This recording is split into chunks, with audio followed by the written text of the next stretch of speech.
ये श्लोक अगर आपने सुन लिया संपूर्ण भागवत का फल मिल जाएगा।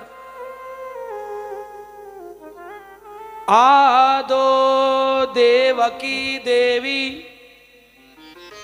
गर्भ जननम गोपी गृहे वर्धनम माया पूतना जीविता पर्णम गोवर्धनो धारणम कंस छेदनम कौरवादिहननम कुंती सुताम पालनम एतत् भागवतम पुराणम कथितम श्री कृष्ण लीलामृतम। ये कृष्ण की लीला है अमृत। इसमें भागवत में ये लीलाएं जरूर होनी चाहिए। कौन सी? आदो देवकी देवी जननम, देवकी के घर में जन्म की लीला कल करी हमने। गोपी ग्रहे वर्धनम, यशोदा गोपी के घर में उनका बढ़ना यानी यशोदा की लीलाएं हमने करी। माया पूतना जीवित पारणम, माया पूतना के प्राणों को ले लिया और उसको धात्री अपनी मां का दर्जा प्रदान किया। इतने कृपालु हैं। किंबा दयालु, इससे ज्यादा दयालु भगवान कोई है नहीं, जो कि एक राक्षसी को जहर पिलाने पर भी मां का दर्जा प्रदान करते हैं। है कोई देवता पूरे ब्रह्मांड में जो लोगों को कष्ट देने की बजाय कृपा करे? तुम उन्हें कष्ट दो, वो तुम्हें कृपा करे। गोवर्धनो धारणम, गोवर्धन को धारण किया। कंस छेदनम, कंस को मार डाला। कौरव आदि हननम, कौरवों को मारा।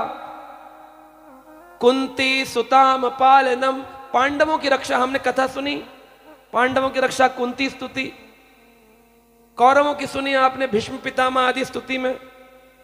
एतद भागवतम पुराणम कथितम श्री कृष्ण लीला अमृतम, ये कृष्ण लीला अमृत है। ये अमृत है, इसको पीने के बाद जन्म मृत्यु चक्र में पुनः आना नहीं पड़ता है। तो एक बहुत सुंदर लीला सुनाएंगे। वृंदावन में शुकदेव मुनि कहते हैं राधा रानी और कृष्ण आदि ग्वाल बाल अन्य अन्य लीलाएं करते हैं। शुकदेव गोस्वामी ने कहा, श्री बद्रायण उवाच अत ताहिर आगत गोष्ठम अरिष्टा वृषभासुर महिमा महाककूतकाय कंपयन खुरवीक्षताम। 10वां स्कंद 36वां अध्याय भागवत। शुकदेव गोस्वामी कहते हैं कि अरिष्टासुर नाम का एक असुर था। गोपों के गांव में उसकी रीढ़ की हड्डी बैल था, उसका जो पीछे कुब होता है, क्या कहते हैं उसको, डिल्ला कुब, बहुत ऊंचा था। कितना ऊंचा था? अरिष्टासुर जब गांव में आया ग्वाल बालों के मध्य, बड़ी जोर का रंभा रहा था, जैसे बैल बोलता है ना, ऐसे रंभा रहा था। और अपने पैरों से एक नीचे मारता था तो गड्ढे बन रहे थे, बहुत बड़े बड़े गड्ढे हो गए। आज भी वो अरिष्टासुर के गड्ढों में 122 कुंड बने हुए हैं गोवर्धन के किनारे। कहां से आए वो कुंड? अरिष्टासुर ने खुर मारे थे, उसमें गड्ढे बन गए, उनमें जल भर गया, सरोवर बन गए। अपनी पूंछ उठाई थी उसने।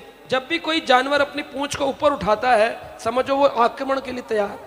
पूंछ नीचे रहे वो काटेगा नहीं, पूंछ ऊपर हो जाए काटेगा, मारेगा, सींग मारेगा, गाय हो बैल हो कोई भी हो। उसकी आंखें चमचमा रही थीं और उसके सींग, नाक के ऊपर एक बड़ा सींग था। बीच में थोड़ा थोड़ा मल मूत्र भी छोड़ता था, रंभाता था, मल मूत्र छोड़ता था। इतने तीखे सींग थे उसके, जिसको लग जाए पूरे के पूरे पेड़ कट के गिर जाए। उसकी रंभा सुनकर के कई गर्भ धारण करने वाली स्त्रियों के गर्भपात हो गए, एबॉर्शन हो गया पेट के अंदर ही ऑटोमेटिक, घबराहट के कारण।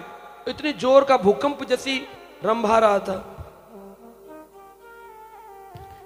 और यहां पर जो घरेलू पशु थे चारा गृह में, गौशाला आदि में वो भाग रहे हैं इधर उधर, रंभा रहे हैं, क्या हो गया, कोई बड़ा सिंह जैसा कोई बड़ा पशु आया है। और सब दौड़कर भगवान गोविंद के पास, कृष्ण के पास गए। भगवान ने देखा सारा गोकुल भय से कांप रहा है। उन्होंने आश्वासन दिया, डरो मत। भगवान कृष्ण की शरण में जाने के बाद भी डरे तो क्या जीवन जिया। निडरता, भक्त को निर्भीक होना चाहिए, डरना नहीं लाइफ में। कृष्ण की शरण में जाकर डरना नहीं, डर गया वो खत्म। इसलिए वृषभासुर जो था, अरिष्टासुर, ये वृषभ था, बैल था, जोर से कृष्ण को ललकारा, कृष्ण। असुर था ना, रूप बनाया था, बोला जोर से। भगवान कृष्ण ने कहा, रे मूर्ख, क्या सोचकर आया है? ग्वालों को डराकर, पशुओं को डराकर तू बच जाएगा? अरे दुरात्मा, तुझे ऐसा दंड दूंगा, याद रखेगा। यह कहकर भगवान ने हथेलियों से अपनी बाहें ठोकी। होता है ना पहलवान, भगवान ने ऐसे किया जांग पे, और अरिष्ट को और क्रोध आया। हाँ, उसका जो कुंभ था वो आकाश में बादलों को स्पर्श कर रहा था। सोच सकते हो, जिस अरिष्टासुर का कुंभ बादल को टच करता हो, उसकी कद कितना लंबा, लंबाई कैसी होगी। पूरा गोकुल में ऐसा लग रहा था कोई भयानक बादल आ गया है, इतना खतरनाक। उसकी धूप की छांव, धूप आनी बंद हो गई, छांव पड़ गई थी। पूंछ उसकी बादलों के पार जा रही थी, और कृष्ण छोटे से और कह रहे, मूर्ख, तुझे दंडित करूंगा। और क्रोधित हो गया। कृष्ण जब ऐसे किया, ऐसे करने से सामने वाले को ललकारना होता है, आजा आजा आजा। जब ठाकुर जी ने अपने हाथ ठोके, जांग ठोकी, ताल दी, और क्रुद्ध हो गया। तो जब क्रुद्ध हुआ और भगवान की ओर अपना सींग लेकर के भागा, एक खुर से धरती खोदी और कृष्ण के ऊपर झपटा बड़ी जोर से। उसकी पूंछ और उसके कुंभ पर बादल मंडरा रहे थे चारों ओर से।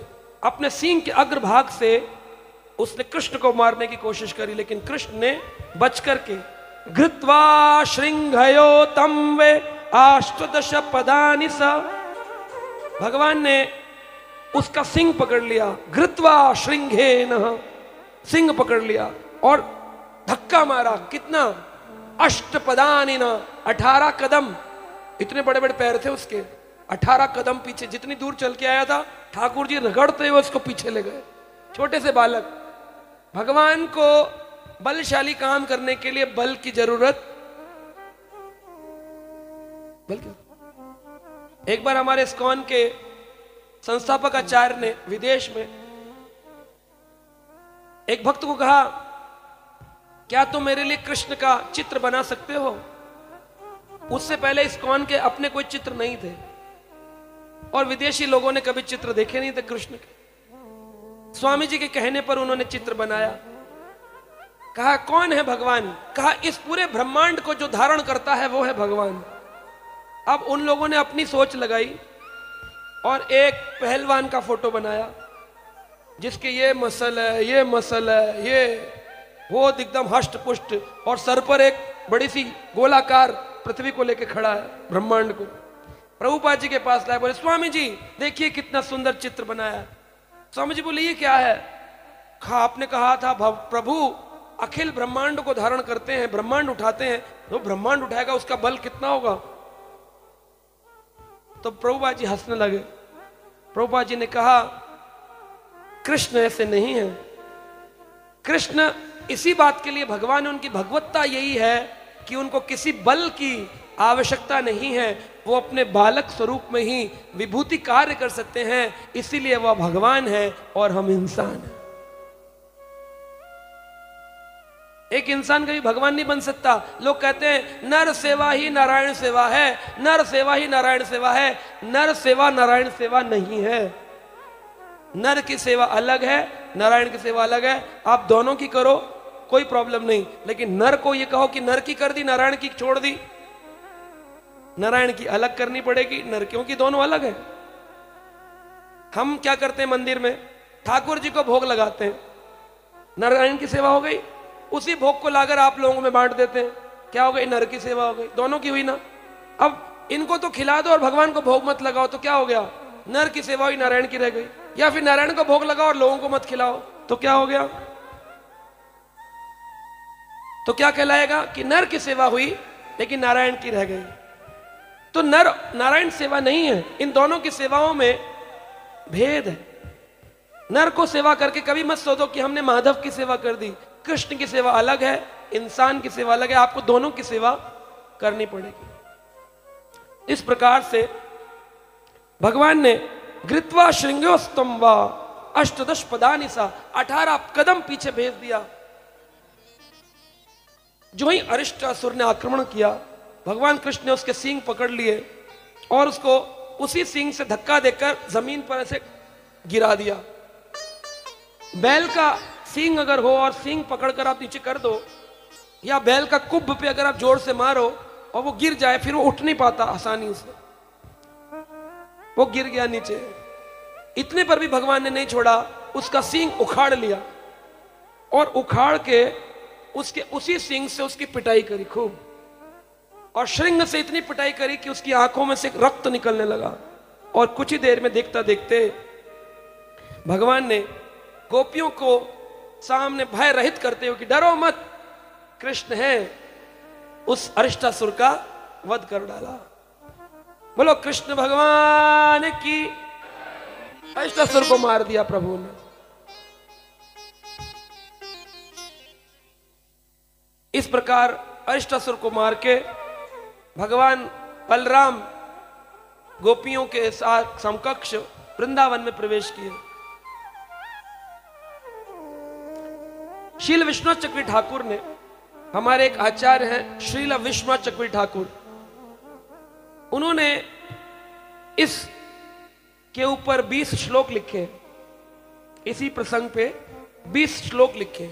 उन 20 श्लोकों में उन्होंने एक बहुत सुंदर लीला का वर्णन किया कि जब प्रभु ने अरिष्टासुर को मारा गोवर्धन के किनारे, तो गोपियों में, सभी गोपियों में आराध्य गोपी, अग्रगण्य गोपी राधा रानी और अन्य गोपियां कृष्ण से कहती हैं, हे वृषहंता, वृष यानी बैल, बैल को मारने वाले, हे वृषहंता, तुमने बैल को मार दिया, अब तुम हमारे मध्य मत आओ, क्योंकि जब तक कोई गौ का वध करके पश्चाताप ना कर ले,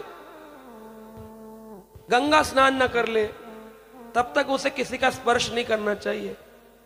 गौ हत्या, इससे बड़ा कोई पाप नहीं है। जितने रोंगटे गाय के शरीर में हैं, उतने जन्मों तक व्यक्ति को नरक में वास करना पड़ता है। गाय में कितने रोंगटे हैं शरीर में? 33 करोड़ देवता है, रोंगटे कितने हैं? इस प्रकार उतने जन्मों तक व्यक्ति को नरक में वास करना पड़े। कितनी आसानी से लोग गौ मांस खा जाते हैं, मां का वध कर डालते हैं। भगवान कृष्ण ने कहा, अरे वो तो असुर था ना। बोले जो भी था तो गोवंश का, तुमने गौ वध किया है, वृषहंता।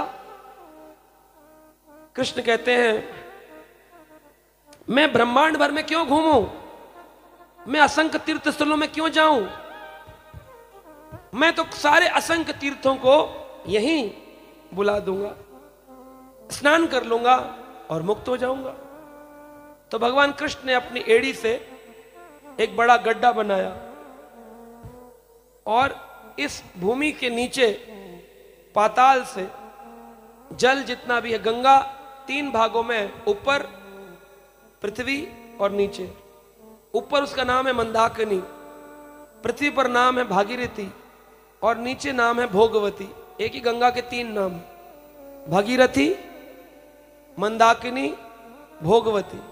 तो नीचे के लोगों से भोगवती गंगा, पातालतो जलम इदम किलम भोगवत्थया आयात मत्रम निखलम अपि तीर्थ संखा आगच्छते इति भगवच्च सात इत्या तत्रेव रजूरत कृष्ण उवाच गोपी। कृष्ण कहा, लो पाताल खंड से मैंने जल मंगा दिया और यहां पर इस गड्ढे में जल भर दिया है, अब मैं इसमें स्नान कर लेता हूं, अब मुझे किसी तीर्थ में जाने की जरूरत नहीं है। गोपियों में राधा रानी कहती, कौन से तीर्थ बुलाए तुमने, ऐसे ही कोई जादू से पानी भर दिया, इसे कोई तीर्थ थोड़ी कहते हैं। तभी उन कुंड में से तीर्थ प्रकट हुए। एक ने कहा, मैं लवण सागर हूं, नमक का सागर, अटलांटिक, पैसिफिक, गंगा सागर, लवण सागर, मैं लवण सागर हूं। दूसरे ने कहा, मैं क्षीर सागर हूं। तीसरे ने कहा, मैं अमर दधिका हूं। एक ने कहा, मैं शोण नदी हूं। एक ने कहा, मैं सिंधु नदी हूं। एक ने कहा, मैं ताम्रपाणी हूं। एक ने कहा, मैं पुष्कर तीर्थ हूं। एक ने कहा, मैं सरस्वती देवी हूं। एक ने कहा, मैं गोदावरी हूं। एक ने कहा, मैं यमुना हूं। एक ने कहा, मैं रेवा नदी हूं। इस प्रकार हजारों नदियों का, हजारों तीर्थों का संगम सारा एकत्र करके कृष्ण ने कहा, देखा राधिके, समस्त तीर्थ समस्त जल यहां पर आ गए। हरि प्रीताय जलह, ये हरि की प्रिया जल कुंड है, इसका नाम है श्याम कुंड। क्या नाम है? और खूब उसमें तैरने लगे ठाकुर जी, सारे ग्वाल बाल भी। राधा रानी कहती हैं, गोपियां कहती हैं, हम तो इससे भी अधिक सुंदर सरोवर बनाएंगे। इस सरोवर में क्या फायदा, ये सरोवर तो तुम्हारे नहाने से फिर से गंदा हो गया है। तुम पहले ही वृषहंता थे, अब गौ हत्या के पाप से तुमने इसको धोकर के नहा के इसको भी गौ हत्यारा बना दिया, कुंड को भी। हम नहीं आएंगे इसमें, हम नहीं नहाएंगे इसमें, हम अपना नया कुंड बनाएंगे। तभी राधा रानी ने वहां पर जो अरिष्टासुर ने खुर मारा था उसका एक गड्ढा था, अपना कंगन निकाल के 1 घंटे के अंदर एक दिव्य कुंड को प्रकट किया, पूरा खुदाई की कड़े से, कंगन से। उसका नाम पड़ा कंगन कुंड। कंगन कुंड की खुदाई करी। अब कृष्ण ने कहा, राधिके जल कहां से लाओगी? कहा, मानसी गंगा है ना गोवर्धन पे, मानसी गंगा से जल लाएंगे, कुंड में भरेंगे। मानसी गंगा से 1 मटका, 2 मटका, 4 मटका, 10 मटका लाए, थक गए। तब सारे तीर्थ बोले, हे राधिके, आप तो तीर्थों का महत्व जानती हैं, कृपया कर हमें अपनी सेवा का मौका दें। तब जब इस प्रकार शास्त्रों ने, देवी देवताओं ने स्तुति करी राधा रानी की, देवी तदिया महिमान वेत सर्वे शास्त्रार्वित्तम च विरधान हरे न लक्ष्मी किंतक्वे ए पुरुषार्थ शिरोमणिस्तत्वम प्रसेदमर्जन परम सुमेव कृष्ण। हर व्यक्ति का लक्ष्य तो आप हैं राधा रानी, कृपया कर हमें सेवा का मौका दे। राधा रानी कहा, ठीक है, आप इतनी स्तुति करते हैं तो प्रवेश कर जाइए। सारे तीर्थ बोले, हमारा जीवन धन्य हो गया, हमारा जीवन धन्य हो गया, हमें राधा रानी के चरण का स्पर्श मिलेगा। और इधर से सारे जल पुनः राधा रानी के कुंड में प्रवेश कर गए और उस कुंड का नाम पड़ा राधा कुंड। बोलो राधा कुंड की। राधा रानी कृष्ण से कहती, कृपया आप भी मेरे कुंड में आए। और अगर कृष्ण तो फटाफट चले गए, तो हाँ हाँ हम आएंगे। कृष्ण ने तुरंत स्नान किया। राधा रानी ने फिर शाम कुंड में स्नान किया। कहा, तुम्हारा जल भी सुंदर है, मीठा है। और इतनी देर में जब राधा कृष्ण ने अपने अपने कुंडों को बदला तो बीच में मध्य में जो एक मिट्टी की दीवार थी वो टूट गई और दोनों कुंडों का जल आपस में मिल गया, उसके ऊपर एक सेतु बन गया। इसका मतलब है कि राधा कृष्ण दो नहीं हैं, राधा कृष्ण एक आत्मा दुई देहधारी। एक ही हैं पर दो देह धारण करते हैं। ऐसा बोलना, अरे प्रेम तो किया राधा से पर विवाह तो किया रुक्मणी से, ये ठीक किया कृष्ण ने, ऐसे बोलने वाला नरकवासी होगा, क्योंकि वो ये जान नहीं रहा राधा कृष्ण एक आत्मा दुही देहधारी। इस संसार के विलास का आनंद लेने के लिए उन्होंने दो देह धारण किए पर है। एक राधा पूर्ण शक्ति, कृष्ण पूर्ण शक्तिमान, दुई वस्तु भेद नाही, शास्त्रेर प्रमाण। दोनों में कोई भेद नहीं है, इसलिए चैतन्य महाप्रभु बन के दोनों एक हो जाते हैं। राधा कृष्ण एक आत्मा, तो दो देहधारी की जगह एक देहधारी होते हैं गौरंग महाप्रभु, चैतन्य महाप्रभु। बोलो चैतन्य महाप्रभु की। भगवान कृष्ण ने कहा, राधा रानी तुम्हारा ये सुंदर कुंड आज से मेरे कुंड से भी ज्यादा प्रसिद्ध होगा। प्रोचे हरि प्रियतम तव कुंड में न मुक्तंडो तोपी महिमा अधिकमस्तु लोके। तुम्हारे इस कुंड की महिमा मेरे कुंड से भी अधिक होगी। आज भी कोई राधा कुंड श्याम कुंड जाता है तो क्या कहता है, श्याम कुंड जा रहे हैं या राधा कुंड जा रहे हैं? किसका आशीर्वाद है? ठाकुर जी का। मुक्तांड अपि महिमा अधिकमस्तु लोके, इस लोक में मुझसे ज्यादा तुम्हारे कुंड की महिमा। इसलिए आचार्यगण ये भजन गाते हैं कि काश हमें गोवर्धन की तलहटी में राधा कुंड पर रहने का मौका मिले। इस संसार का सबसे उत्तम कोई स्थान है तो क्या है? राधा कुंड।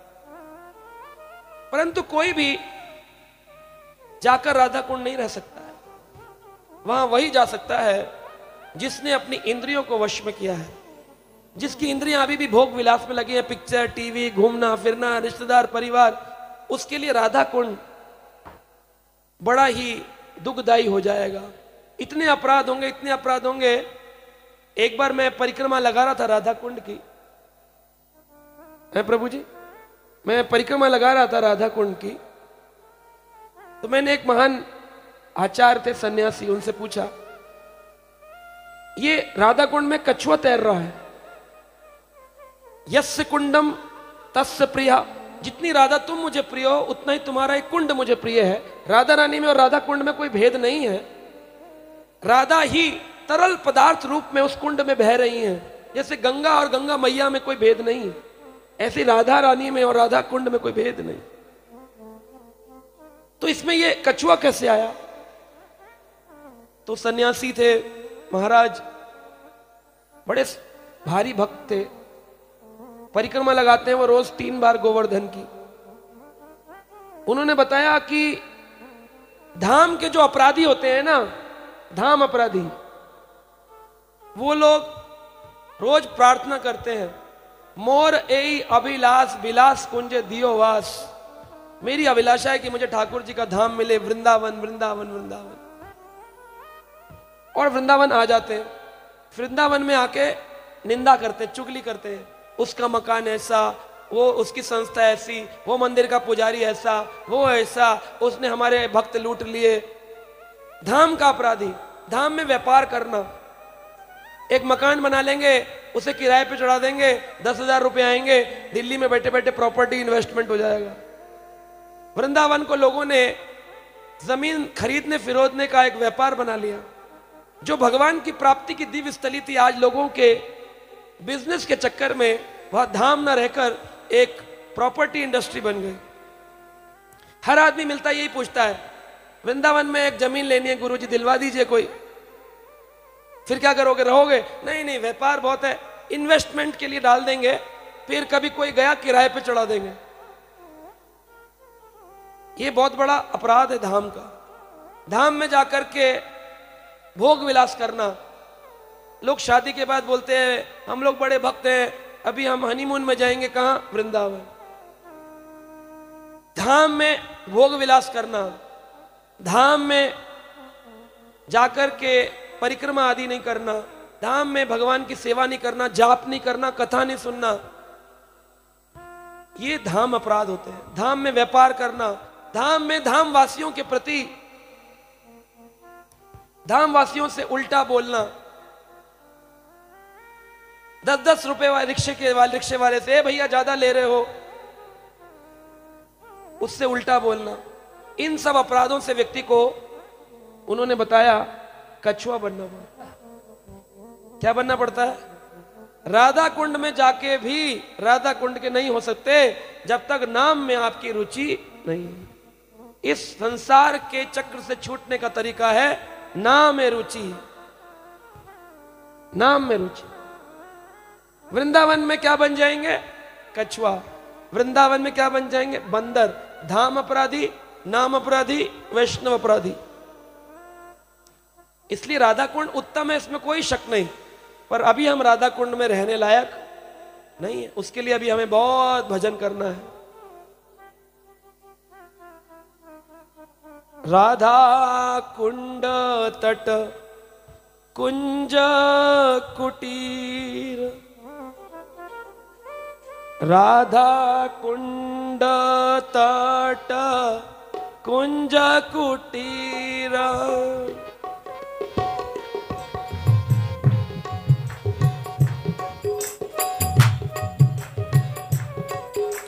राधा कुंड तट कुंज कुटीरा,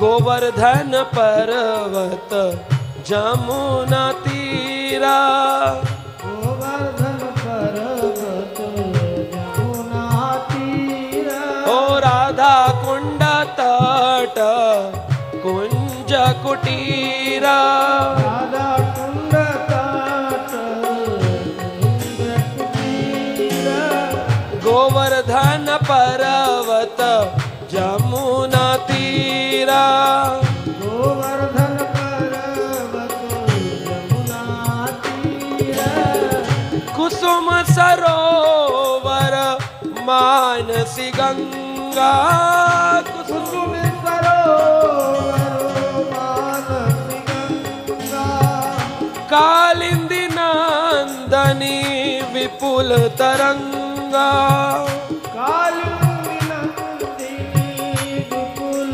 तरंगा, राधा कुंड तट कुंज कुटीरा, राधा कुंड तट कुंज कुटीरा, गोवर्धन पर्वत यमुना तीरा, गोवर्धन पर्वत यमुना तीरा, राधा कुंड तट कुंज कुटीरा, राधा कुंड तट कुंज कुटीरा,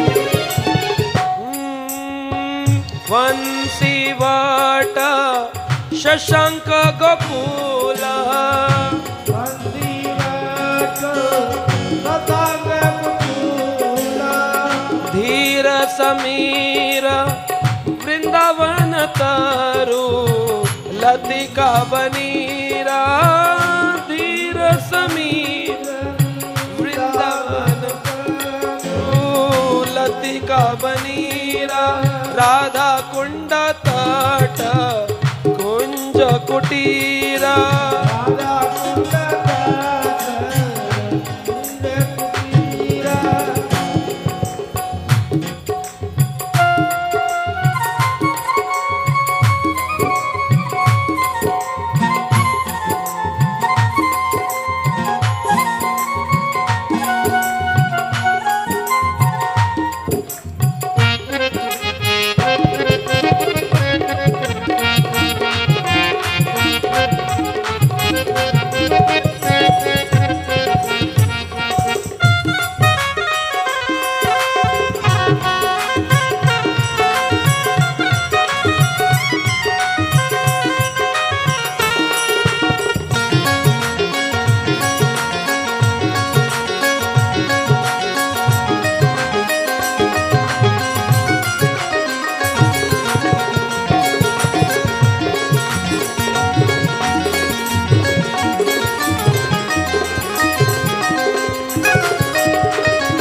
खग मृग कूला मलय बतास खग मृग कूला मलय बतासा खग मृग कूला मलय बतास खग मृग कूला मलय बतासा मयूर भ्रमर मुरली विलास मयूर भवर मुरली विलासा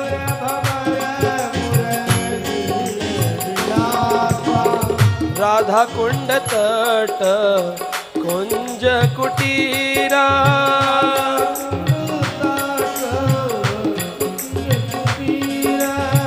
गोवर्धन पर्वत यमुना तीरा गोवर्धन पर्वत राधा कुंड तट कुंज कुटीरा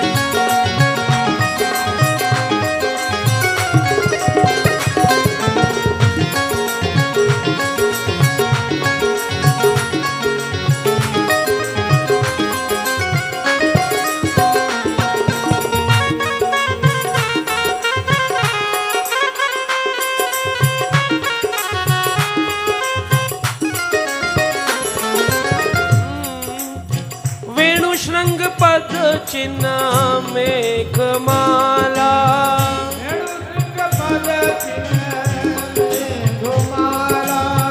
वसंत शशांक शंख करताला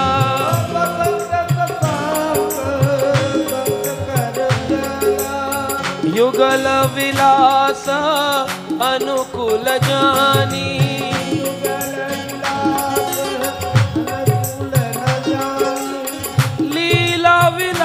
सुध दीपक मानी लीला विलास दीपक ए सब छोड़त कहीं नहीं जाऊं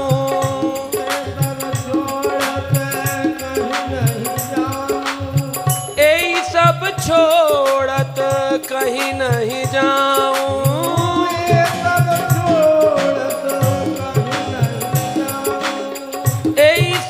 छूटत प्राण हराऊं ए सब छोड़त प्राण हराऊं भक्ति विनोद कहे सुन ए काना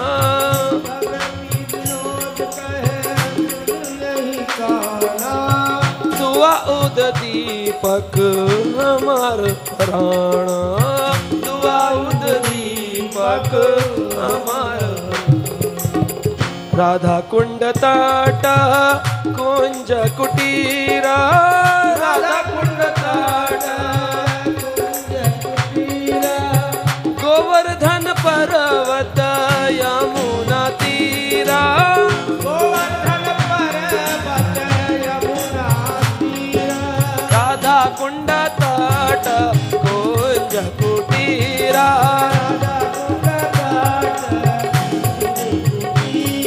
राधा कुंड तट कुंज कुटीरा ओ राधा कुंड तट कुंज कुटीरा राधे श्याम।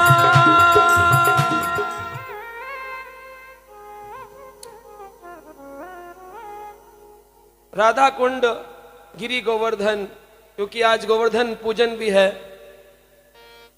इसलिए हमने आपको राधा कुंड की एक सुंदर श्याम कुंड की प्राकट्य लीला श्री विष्णु चक्र ठाकुर के अनुसार सुनाया। राधा कुंड और श्याम कुंड को राधा और कृष्ण का प्रेम तत्व भी कहते हैं। यानी राधा कृष्ण एक कुंड के किनारे बैठे थे और राधा रानी ने कहा, कृष्ण तुम मुझसे कितना प्रेम करते हो? तो कृष्ण ने कहा, राधा रानी तुम मुझसे कितना प्रेम करती हो? तो उनका जो हृदय का अप्लावित प्रेम था वह रस तत्व बनकर के कुंड में प्रवेश हो गया। कृष्ण का प्रेम राधा कुंड में घुस गया और राधा रानी का प्रवेश कर गया श्याम कुंड में। यानी राधा कुंड और श्याम कुंड राधा रानी और कृष्ण का प्रेम है। उसमें एक बार आचमन करने मात्र से अनंत कोटि पाप समाप्त होते हैं, पर राधा कुंड में कभी नहाना नहीं चाहिए। राधा कुंड में कभी कपड़े धोने नहीं चाहिए। आप जाएंगे तो देखेंगे लोग राधा कुंड में नहाते हैं, कपड़े धोते हैं। इससे बड़े अपराधी और कौन हो सकते हैं? स्वयं राधा रानी को कभी आप पैर लगा सकते हो अपने घर में? तो राधा कुंड और राधा रानी में अगर भेद नहीं है तो राधा रानी के राधा कुंड को पैर कैसे लगा सकते हो? उसमें पैर लगाना ही अपराध है। आप हाथ में जल लेकर आचमन कर सकते हो पर आप स्नान नहीं कर सकते। जिस दिन आप राधा रानी की कृपा प्राप्त हो जाओ या किसी राधा रानी के विशेष भक्त का आशीर्वाद हो तो सकता है कि किसी भाग्यशाली को प्रवेश मिले, परंतु हमारे जैसे कलयुग के ग्रसित जीवों के लिए राधा कुंड स्नान नहीं है।